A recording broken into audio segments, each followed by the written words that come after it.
सदाशिवसमारम्भां शङ्कराचार्यमध्यमाम् अस्मदाचार्यपर्यन्तां वन्दे गुरुपरम्पराम्।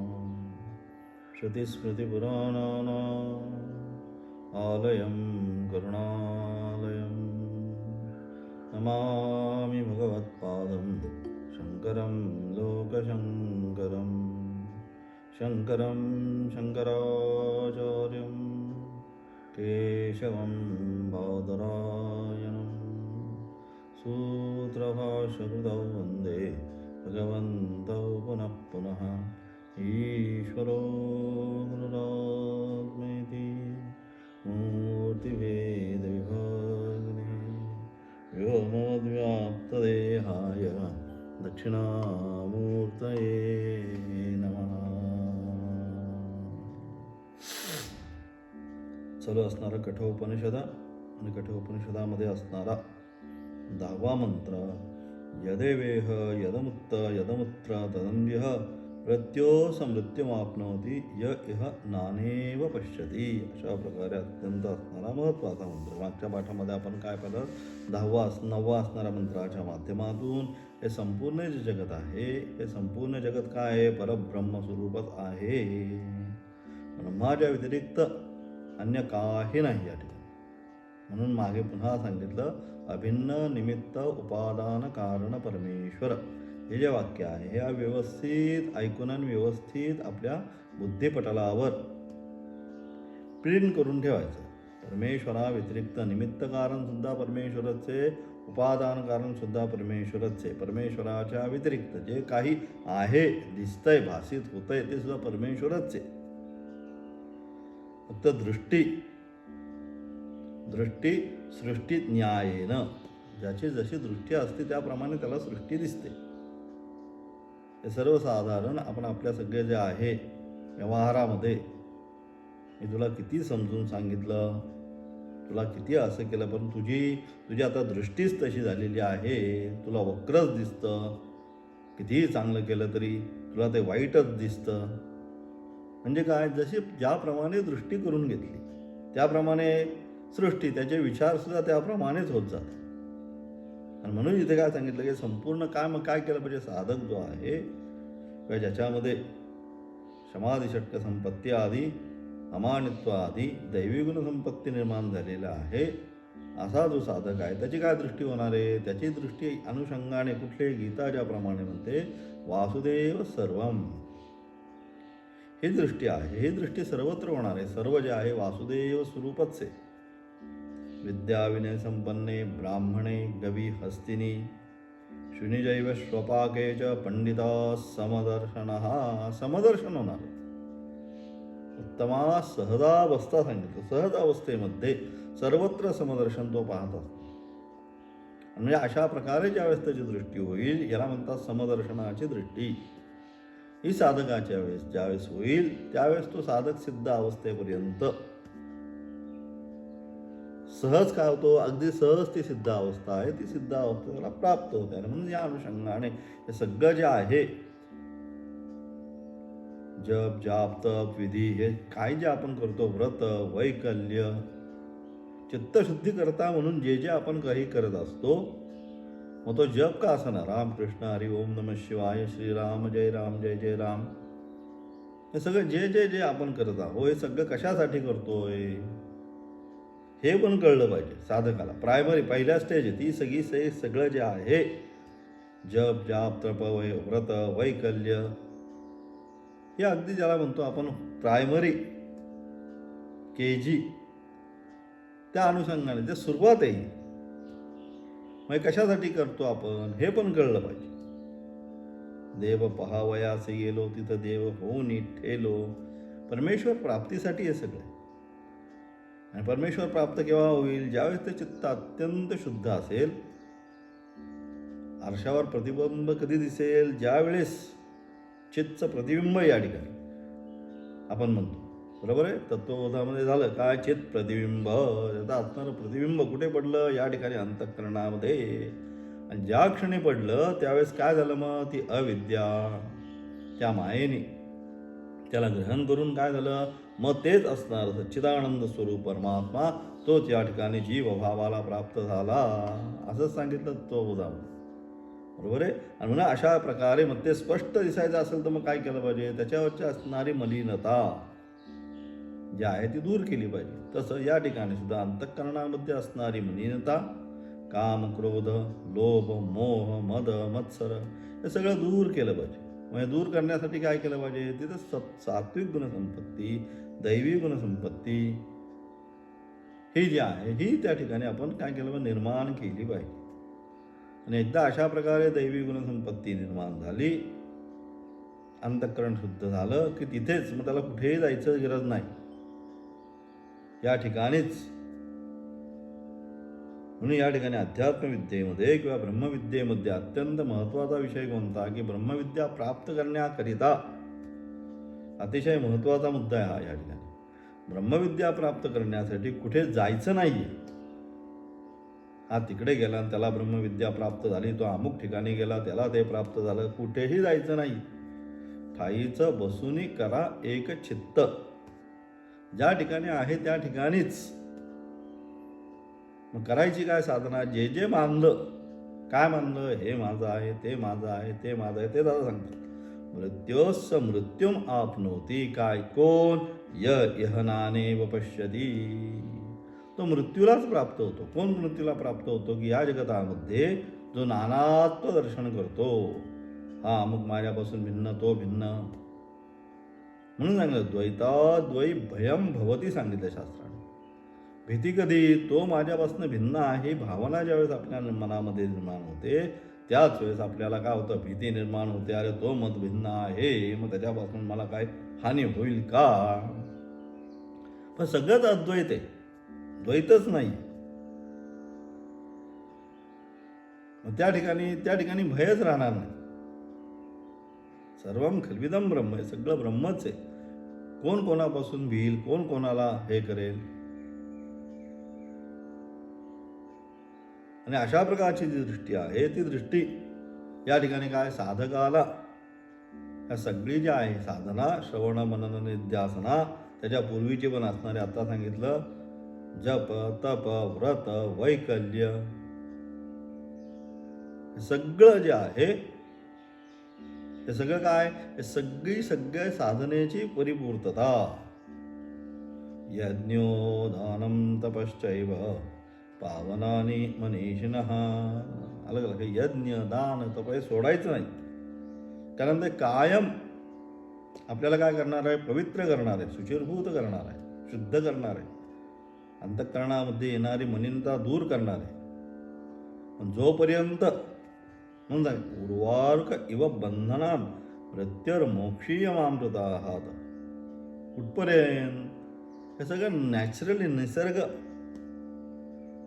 नैसर्गिक जी स्थिती आहे अंतःकरणाची, जबरदस्ती नाही. मग त्याला मिथ्याचार उच्यते, तयार नसताना हिसकून घेणं आणि तो तयार असणं, त्याने आता काय परिपूर्णता केली, सिद्ध झाला, आणि सोडून देणं यात फरक आहे. तयार नसताना हिसकून घेणं मध्ये त्याची अटॅचमेंट राहणार आहे. आणि एकदा अटॅचमेंट राहिली की पुन्हा जन्म मरण, मग काय परिपूर्ण होऊन आपल्या आप. म्हणून सांगितलं उर्वारुक इव बंधना. महामृत्युंजय मंत्र आहे, महामृत्युंजय मंत्राचा अर्थ जो आहे तर दुसरी जी लाईन आहे, त्र्यंबकं यजामहे सुगंधिं पुष्टिवर्धनम् उर्वारुक इव बंधनान् मृत्युर्मोक्षयमामृतात्. ही उर्वारुक इव बंधनात सांगितलं. ज्याप्रमाणे भोपळ्याचं असणारं फळ काय होतं, परिपूर्ण अवस्थेला झाल्यानंतर, परिपूर्ण पिवळं झाल्यानंतर आपल्या आप त्याला सोडायची गरज पडत नाही. ज्याप्रमाणे आपल्या आप ती वेल सोडून बाजूला होतं, त्याप्रमाणे उर्वारुक इव बंधनात हा सुद्धा असणारा जीवात्मा परिपूर्ण झाल्यानंतर कोणाने, या असणाऱ्या ज्ञानाने, दैवी गुणसंपत्तीने आपल्या आप त्या वेलीपासून दूर होतो. म्हणजेच काय, असणाऱ्या बंधनापासून. वेल तिथं बंधनाचं हे दाखवलं, तसं ह्याचं सुद्धा जे बंधन आहे ते आपल्या आप गळून पडतं. त्याला करायचं काय नाही. जोपर्यंत करत राहणार आहोत तोपर्यंत तिथं मी, अहम, वृत्ती, बारीक विचार, अतिशय सूक्ष्म विचार, मी करतो ही वृत्ती जोपर्यंत आहे तोपर्यंत आता अहम भावनेचा नाश होणार नाही. म्हणून आपल्या म्हणजे उत्तमा सहजावस्था सांगितल्या. मध्यमा ध्यानधारणा, सहज अवस्थेमध्ये बसल्या ठिकाणी त्याचं मन काय उन्मनी भावाला, म्हणून योगरतो वा भोगरतो वा सांगितलं. संगरतो वा संगविहीन यस्य ब्रह्मणी रमते चित्त. एकदा ब्रह्मामध्ये चित्त रममान झालं किंवा काही नाही, कुठे आहे, काय आहे, कसं काय करतोय, काय खातो, काही नाही, तो फक्त त्याच्या असणारा आनंद जो आहे त्या आनंदामध्येच तो रममान होत राहतो. म्हणजे अशा अनुषंगाने या ठिकाणी असणारा जो ब्रह्मविद आहे, त्या ब्रह्मविद जो आहे तो काय करतो, तो अशा प्रकारे का जगत सर्व परब्रह्म स्वरूपच आहे, त्याला आता दुसरं काही दिसत नाही, अशा प्रकारे असणारी अंतःकरणाची अवस्था सांगितली. अंतःकरणाची अवस्था आहे सर्वभूत हिते रता, भूता परस्परे जडो, मैत्र जीवांचे सगळे एकत्रितपणे. कोणत्या भावनेने, तर मैत्रीच्या भावनेने. अशा अनुषंगाने मग काय, हे संपूर्ण जगत जे आहे परब्रह्म स्वरूप आहे, म्हणून जगातील कोणताही पदार्थ ब्रह्मा सोडून नाही, अशी सर्वात्मक जी वस्तू तेच ब्रह्म आहे. जगतामध्ये कोणताही जगतामधील पदार्थ हा ब्रह्माला सोडून नाही. जगाचा आधारच ते, आधारावरच सगळे आपण उभे आहोत. आपण सगळे आधार का आता आपला उभं राहायचं तर पृथ्वी सोडून मी उभा राहील असं होऊ शकेल का? नाही.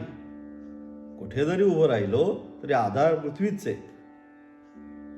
तसंच या जगताचा मूलभूत आधार काय, तर ब्रह्मच आहे. म्हणून जसं आपण पृथ्वीला सोडून राहू शकत नाही, आधार पृथ्वीच आहे, त्याप्रमाणे हा ज्याला आम्ही जीवात्मा किंवा काही ज्या XYZ म्हणत असू, तो ब्रह्म सोडून राहू शकत नाही. कोणताही पदार्थ जगतामधला ब्रह्माला सोडून राहत नाही. अशी सर्वात्मक वस्तू जी आहे तेच ब्रह्म. असं सर्व अंतर्बहिष्ठ सर्वत्र तेच व्याप्त आहे, त्याच्या व्यक्त काही दुसरं या ठिकाणी नाही. या ठिकाणी सांगून अशा प्रकारे हा 9व्या मंत्राचा काय, जे ब्रह्मापासून काय त्यात असणारा 10व्या मंत्राचा असणारा उपोद्घात करतात. काय म्हणतात, जे ब्रह्मापासून स्थावरपर्यंत संपूर्ण भूतमात्रामध्ये स्थित आहे. ब्रह्मादी स्थावरपर्यंत, ब्रह्मदेवापासून अगदी स्थावर म्हणतात, सूक्ष्मातिसूक्ष्म अत्यंत जड वस्तूपर्यंत. स्थावर म्हणजे जड वस्तूपर्यंत हे जे काय आहे ब्रह्मापासून स्थावरपर्यंत संपूर्ण भूतमात्रामध्ये स्थित आहे. सगळ्यामध्ये ही वस्तू स्थित, सगळ्याचा आधारभूतच ते स्थित आहे. परंतु भिन्न भिन्न उपाधीमुळे अब्रह्मवत भासित होते. सगळीकडे ते स्थित आहे, परंतु भिन्न भिन्न उपाधीमुळे काय झालंय, ते अब्रह्मवत भासित होते. ते मी ब्रह्म नाही, हे ब्रह्म भिन्न आहे. जसं आकाश आपण म्हणतो, अत्यंत उत्कृष्ट त्याचं असणारं उदाहरण काय, आकाश. सर्वत्र एकच आहे. आकाशामध्ये भिन्नता आहे का? काही नाही. इथला आकाश भिन्न, तुमच्या गावातला आकाश भिन्न, असं सर्वत्र एकच परिपूर्ण आकाश. परंतु तेच आकाश ज्यावेळे काय होतं, घट, मठ, रांजण याच्या अनुषंगाने, त्या उपाधीच्या अनुषंगाने परिच्छिन्न होतं. म्हणजे थोडंसं बाजूला केलं जातं. त्याच्या आतमध्ये जे आहे त्याला आपण काय म्हणतो, घटाकाश, मठाकाश. ज्याप्रमाणे उपाधीच्या अनुषंगाने त्याला घटाकाश, मठाकाश ही संज्ञा प्राप्त झाली. कोणाच्या अनुषंगाने? तो उपाधीच्या अनुषंगाने ही संज्ञा प्राप्त झालेली. वास्तविक आकाश एकच आहे. महाकाश, सगळ्यामध्ये आकाश एकच आहे. परंतु उपाधीच्या अनुषंगाने ज्याप्रमाणे त्याला घट, मठ ही संज्ञा प्राप्त झाली, तसंच आहे ते परब्रह्मतत्व सर्वत्र एकच अनुस्यूत आहे. परंतु काय, भिन्न भिन्न उपाधीमुळे हा राम, हा श्याम, हे स्वामीजी, ही काय, हे कार्यकरण संघात ही उपाधीच आहे. या उपाधीच्या अनुषंगाने तेच असणार ब्रह्मचैतन्य. आता इथं आल्यानंतर ते वाटायला लागलं जीवात्मा, मी मंदार, मी स्वामीजी. मग त्या अनुषंगाने मग काय झालं, असताना त्याच्यापेक्षा हे भिन्न स्वरूपाचं वाटायला लागलं. आणि मग अब्रह्म म्हणूनच ते अब्रह्मविद भासित होते. यद्यपि ब्रह्मच असताना सुद्धा या ठिकाणी देहादी उपाधीच्या संसर्गाने तेच असणारं ब्रह्मतत्व तर जीवभावाला प्राप्त होतं. ते सांगितलं अब्रह्मविद भासित होतं. आणि मग अशा प्रकारे तो संसारी जीव परब्रह्मापासून भिन्न आहे. आणि मग मी ब्रह्मापासून मग काय एकदा त्या उपाधीच्या संसर्गामध्ये आल्यानंतर मग काय होतं, अरे मी त्या ब्रह्मापासून भिन्न आहे. मी कसं काय ते परब्रह्म तत्व होऊ शकेल. मी तर इथं अत्यंत दुःखी कष्टी असा जीव आहे. मी काय कसं काय ते ब्रह्मतत्व होऊ शकेल असा विचार त्याला त्या ठिकाणी प्राप्त होतो. हा कशाने प्राप्त होतो, अज्ञानवशात. ती माया जी आहे जी त्याला ग्रहण करते त्या मायेच्या वशामध्ये हा त्याला विचार प्राप्त होतो. आणि म्हणून अशा प्रकारे अब्रह्मविद भासित होतो. तो संसारी जीव परब्रह्मापासून भिन्न आहे. ही काय ही विचारधारा त्याच्यामध्ये निर्माण होते. परंतु अशा प्रकारची विचारधारा ही अशास्त्रीय आहे, ही योग्य नाही आहे. जो अशा प्रकारे विचारधारा करतो की मी तद भिन्न आहे, तो काय करतोय, अशी कोणासही शंका होऊ नये. म्हणजे अशा प्रकारे एकदा विचारधारा निर्माण झाली कोणती, मी ब्रह्मापासून भिन्न आहे, मग मृत्योस मृत्यू आपणवती. एकदा अशा प्रकारची विचारधारा निर्माण झाली, मी तद भिन्न आहे, मग काय, पुनरपि जननम पुनरपि मरणम पुनरपि जननी जठरे शयनम. जन्म मरण रूपी जे चक्र आहे त्या जन्म मरण रूप चक्रामध्येच तो पडतो. आणि म्हणून त्याकरता काय, ही असणारी विचारधारा काय केली पाहिजे, आपल्याला नष्ट केली पाहिजे, संपवली पाहिजे. मग ही कधी संपेल, दैवी गुण संपत्ती निर्माण झाल्यानंतर, आपल्या आप चांगले गुण एकदा निर्माण झाल्यानंतर, सद्गुण एकदा निर्माण झाल्यानंतर अवगुण आपल्या आप नाश होतील. हा अवगुणच आहे. मी देह आहे, मी अमुक आहे, हा अवगुण आहे. मग सद्गुण, मी ब्रह्म आहे, मी सत्स्वरूपाचा ब्रह्म आहे, हा सद्गुण आहे. म्हणून हे अवगुण आहे, हे अवगुण सगळे दूर करून ते सद्गुण आहे, ब्रह्म आहे, तेच आपल्याला जीवनामध्ये प्राप्त करून घ्यायचं आहे. हे या मंत्राच्या द्वारे सांगण्याचा त्यांनी प्रयत्न केला. यदवेह तदमुत्र तदन्विह मृत्यो समृत्युमाप्नोति य इहनानेव पश्यति. जे तत्व काय, देहांद्रिय संघा, जे तत्व या देहेंद्रिय संघातामध्ये भासते, जे तत्व जे आहे कोणतं, ब्रह्मतत्व, ते काय या देहादी इंद्रिया संघातामध्ये भासते, ते अन्यत्र देहादी परसुद्धा तेच आहे. तेच अन्यत्र देहादी पर म्हणजे देहापासून भिन्न काय, तेच तत्व जे इथं आत आहे तेच बाहेर आहे. या दोघांमध्ये कुठल्याही प्रकारची भिन्नता नाही, दोन्ही एकच आहे. तेच आहे.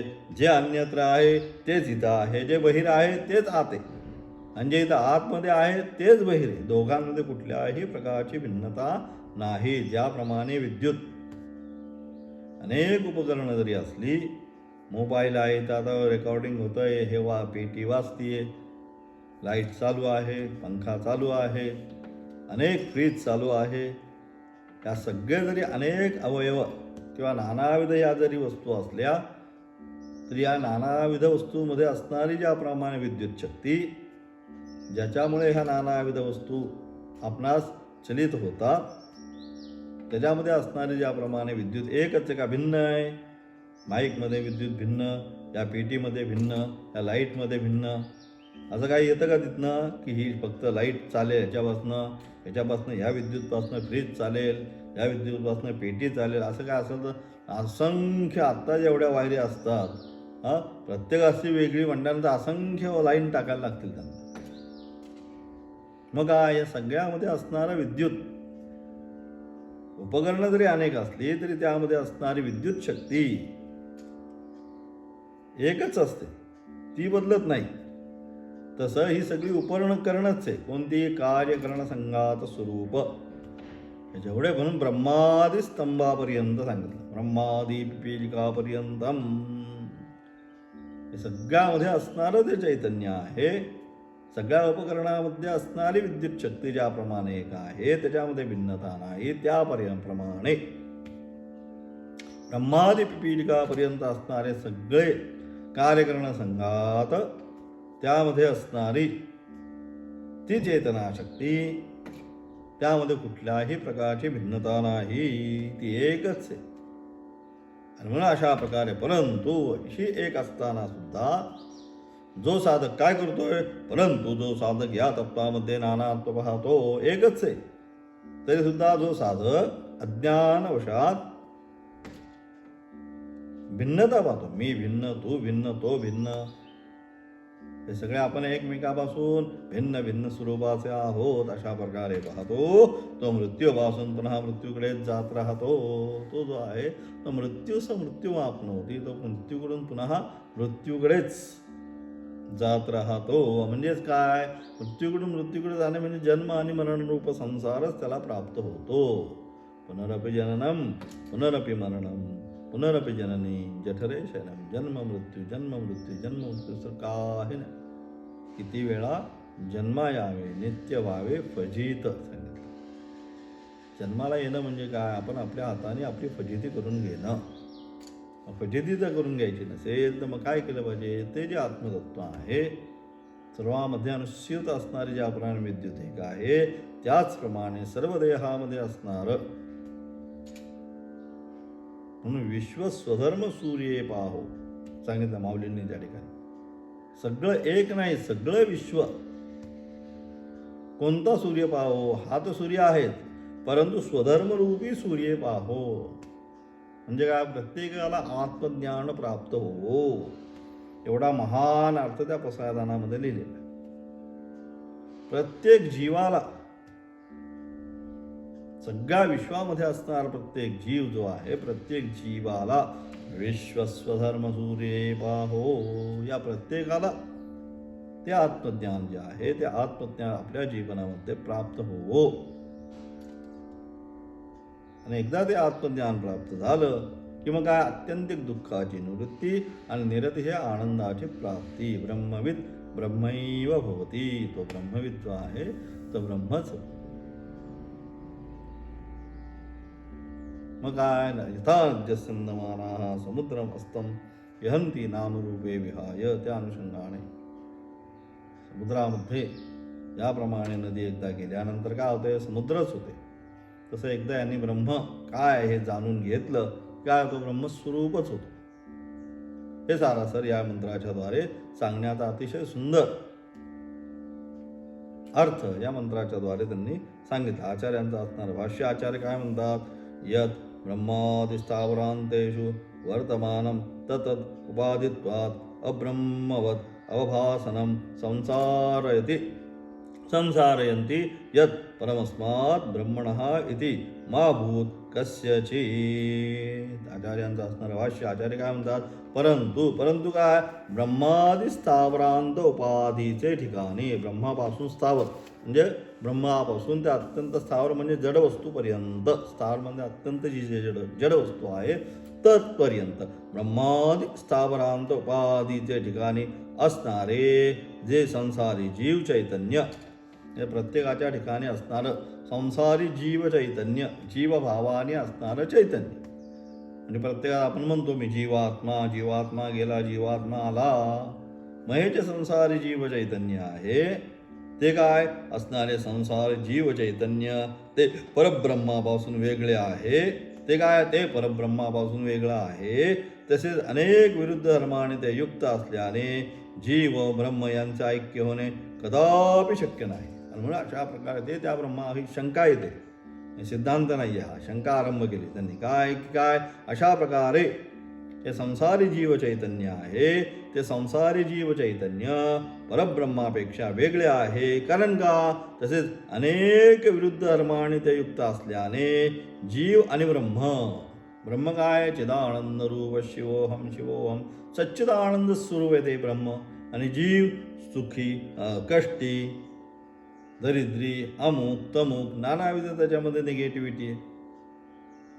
मग असं असताना जीव ब्रह्म कसं काय होऊ शकणार नाही. म्हणून अशा प्रकारे असल्याने जीव ब्रह्म यांचं ऐक्य कदापि शक्य नाही, अशी शंका अविवेकी लोकांना येण्याचा संभव आहे.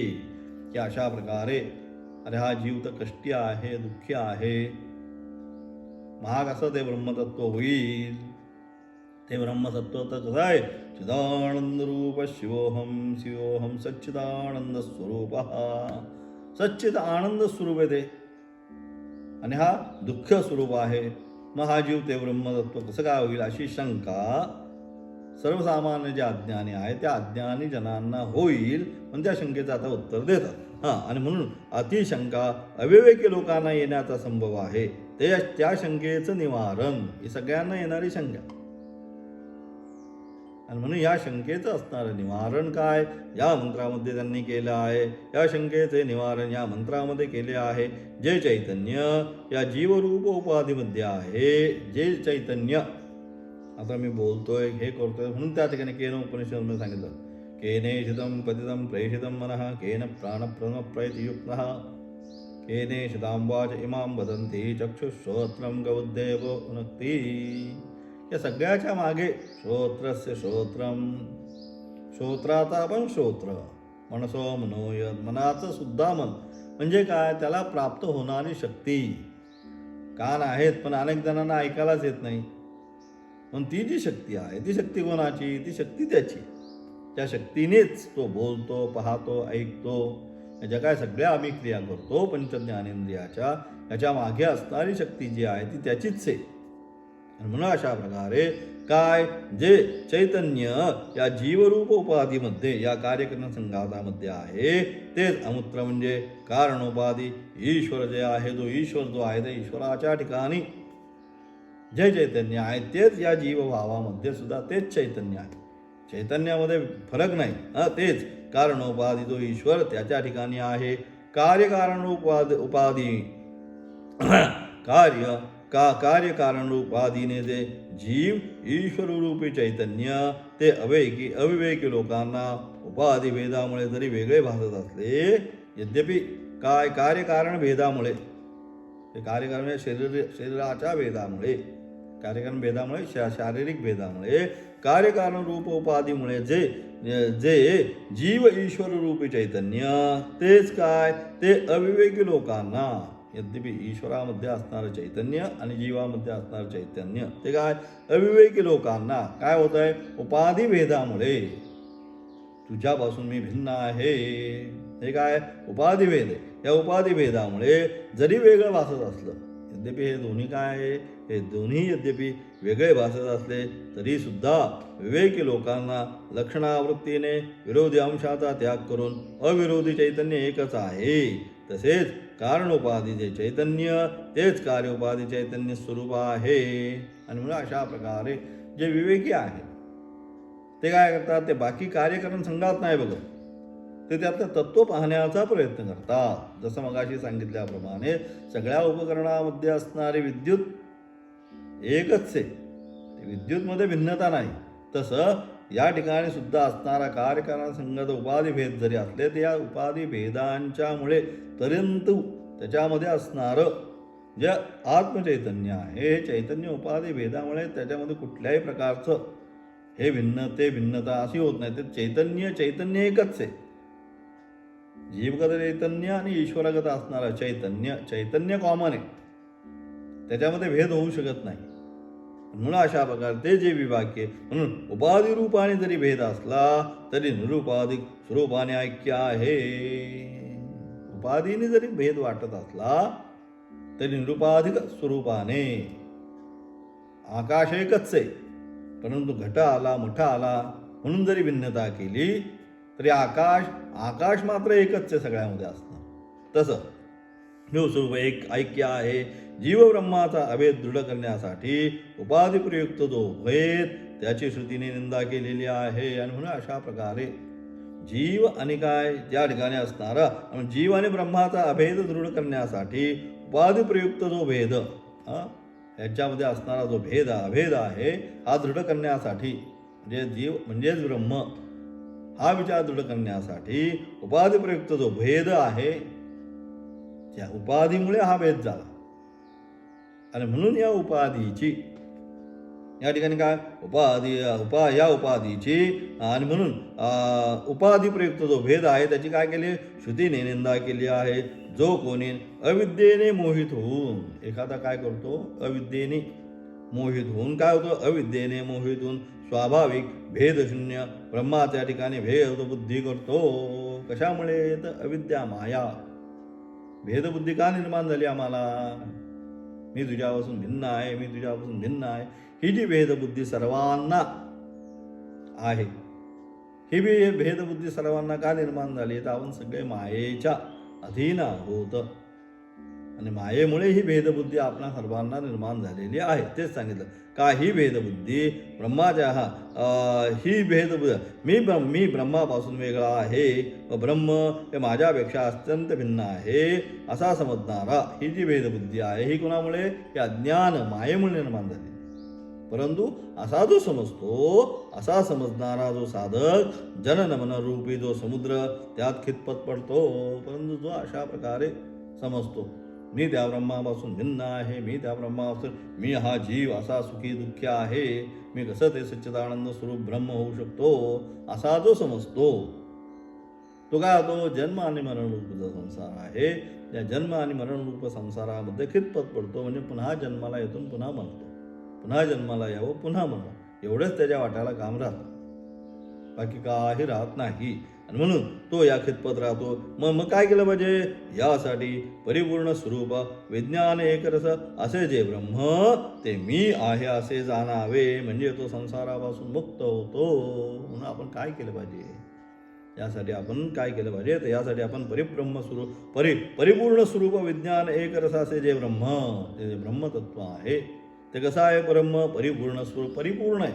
ब्रह्मामध्ये कुठली न्यूनता नाही, तिथे ही न्यूनता आहे, अमुक न्यूनता आहे, काही न्यूनतामध्ये, म्हणून ते परिपूर्ण स्वरूप असणारं विज्ञान एक रस, बाकी काही नाही, सर्व एक समान एक रस असल्यामुळे असे जे ब्रह्म, ते अशा प्रकारचं जे ब्रह्म आहे ते मी आहे असे जाणावे. ते काय? ते ब्रह्ममत भिन्न नाही, अभिन्न आहे. ते ब्रह्म मीच आहे. अहम ब्रह्मास्मी तत्त्वमसि अयमात्मा ब्रह्म प्रज्ञानम ब्रह्म. ही चार असणारी महावाक्य सांगितली. महावाक्य का? जीव शिव ऐक्याचं ज्ञान ती करून देतात, म्हणून त्यांना महावाक्य असं म्हटलं. आणि म्हणून अशा प्रकारे त्या महावाक्याच्या द्वारे, तत्त्वमसि आदी महावाक्याच्या द्वारे ते तूच आहेस, म्हणजे तद्गत असणारं चैतन्य, माझ्यामध्ये असणारं चैतन्य, दोन्ही चैतन्य एक स्वरूपच आहे. भेद उपाधिकृत भेद आहे. उपाधी कायम राहणारी का? उपाधी आज ना उद्या नष्ट होणार आहे, पण चैतन्य अनिश्चित कायम सत सांगितलं. त्रिकाल अबाधित, तिन्ही कालामध्ये अनिश्चित असते ते सत. तसंच हे चैतन्य आहे. हे चैतन्य सृष्टीचा संपूर्ण लय झाला तरी ते राहतच, त्याचा कदापि नाश होऊ शकत नाही. असं असणार ते ब्रह्मचैतन्य, ते मत भिन्नतया आहे, त्याच्यापासून मी भिन्न नाही. अशा प्रकारे ज्यावेळेस तो साधक विचार करतो,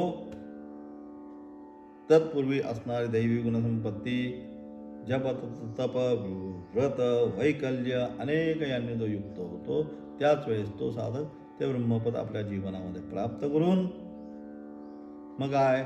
मग त्याला बाकी काही नाही. आनंदाचे डोही आनंद, सर्वत्र एक आनंद भावाने तो राहतो. असा सारासार 10व्या मंत्राचा अतिशय सुंदर अर्थ त्या ठिकाणी. म्हणजेच काय? सारासार याचा असणारं सारभूत सूत्रात्मक काय? जो या ठिकाणी नानात्व दर्शन करतो तो दुःखाला प्राप्त होतो, जो एकत्व दर्शन करतो तो सुखाला जीवनामध्ये प्राप्त होतो. आणि म्हणून जीवनामध्ये ते सुख प्राप्त करून घ्यायचं असेल तर काय केलं पाहिजे? हे नानात्व दर्शन आहे, हे नानात्व दर्शनाचा त्याग करून सर्वत्र एकत्व दर्शन आपण पाहिलं पाहिजे. त्याच्यानंतर असणारा जो मंत्र आहे 11वा मंत्र, याचा विशेष अर्थ उद्याच्या पाठीमध्ये पाहणार आहोत. ओम तत्सत.